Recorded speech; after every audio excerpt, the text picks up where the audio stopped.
तो जो हमारे आध्यात्मिक गुरु थे श्री ए नागराज जी, तो उनके द्वारा जो दर्शन दिया गया है, ठीक है ना, जो पूर्ण संत थे, जो उन्होंने लिखा है, जो उन्होंने हम लोगों को समझाने की कोशिश की है, जो उनसे हमें सूचना मिली है, उसको हम आगे बढ़ाना चाहते हैं। क्योंकि हम आपको समझा तो सकते नहीं, समझाने की शक्ति किसी व्यक्ति में नहीं होती। पिता पुत्र को नहीं समझा सकता एकदम क्लियर।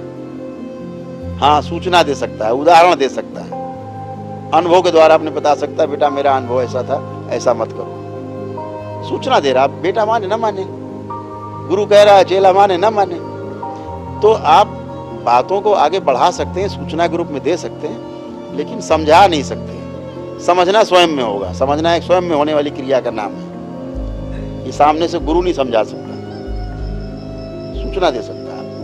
और आपके अंदर जितना गहरा विश्वास होगा गुरु के प्रति, आप उतना गहराई से उसको लेंगे, उसको अनुभव में ले जाएंगे। तो उसके लिए हम लोग दरबार में यहीं पर क्लासेस, यहाँ पे अभी जब ख़त्म हो जाए लॉकडाउन तो क्लासेज यहाँ चालू होंगे। तो दरबार के ही जो भक्त हैं जो यहाँ से स्वस्थ हो चुके हैं, अब उन लोगों को कैसे जिया जाए। एक चीज़ है कि जिंदा है आदमी, जिंदा रहना एक कला है। दूसरी कला है कि जीने की कला है। एक जिंदा रहना एक कला, दूसरा जीने की कला। तो अभी हम जिंदा रहने की कला में तो निपुण हो गए हैं। आज छीन लिया, उनसे हड़प लिया, इनसे ये ले लिया, उनसे वो ले लिया, व्यापार कर लिया, नौकरी कर ली, जैसे भी जिंदा रहने की कला है। तो जिंदा रहने की कला हमें माता पिता सिखाई देते हैं बचपन से ही, तो हम उसको आगे बढ़ाते रहते हैं। लेकिन गुरु सिखाता है जीने की विधि, बताता है जीने का आनंद कैसे आप लेंगे, ठीक है ना।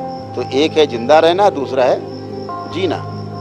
तो जीने वाला जो भाग है वो गुरु देता है, पूर्ण गुरु देता है। और इसीलिए जो शिष्य होता बनता है, एक झटके में माता पिता को छोड़ गुरु के पास चला जाता है। क्योंकि जिंदा रहने से ज्यादा जीने की जो कला है वो ज्यादा महत्वपूर्ण है। जब उसको दिखता है वो ये जीने की कला, अरे ये तो कुछ भी, बाकी सब बेकार।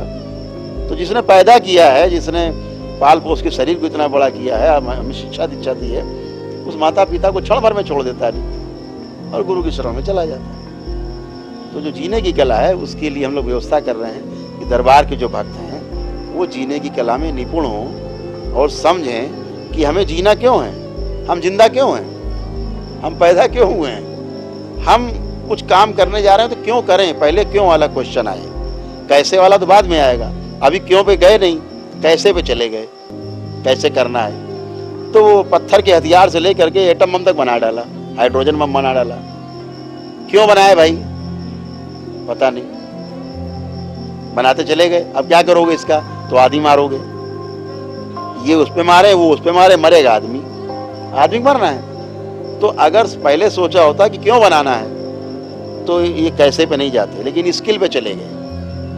तो स्किल तो बहुत छोटी चीज है। तो पहले समझना होगा कि हम क्यों कर रहे हैं, हम क्यों ऐसा जी रहे हैं, हम क्यों सुबह उठें 4 बजे, हम क्यों सो जाएं रात में 9 बजे 10 बजे। तो क्यों पहले समझना है, कैसे वाला प्रयास बाद में। तो क्यों क्या जो उत्तर है वो यहाँ दरबार में जो शिविर होंगे, हमारे जो आध्यात्मिक गुरु थे श्री ए नागराज जी, उनके द्वारा जो दर्शन दिया गया, जो भी उनके द्वारा शास्त्र लिखे गए, जो उनके द्वारा हमें जानकारियाँ मिली, उसको हम लोग आगे बढ़ाएंगे।